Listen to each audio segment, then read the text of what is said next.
Ce qui fait délice de toute façon un consommateur, c'est évidemment la prestation alimentaire, puisqu'il est venu, ne l'oublions pas pour ça, on vient dans un restaurant pour manger, de préférence bien. Et si en plus le contact, selon les différentes séquences avec le personnel s'est très bien passé, c'est là où on entame une séquence de fidélisation qui devient importante. Il y a 6 séquences importantes. Le moment où le consommateur rentre dans le restaurant, c'est ce qu'on appelle la prise en charge. Ensuite, on va le placer à une table. Ensuite, on va lui donner la carte.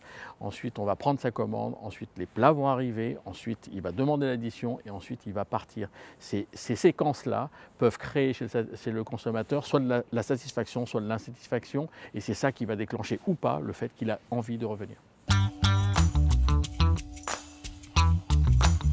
On en a tous dans les poches, dans nos sacs, dans nos portefeuilles.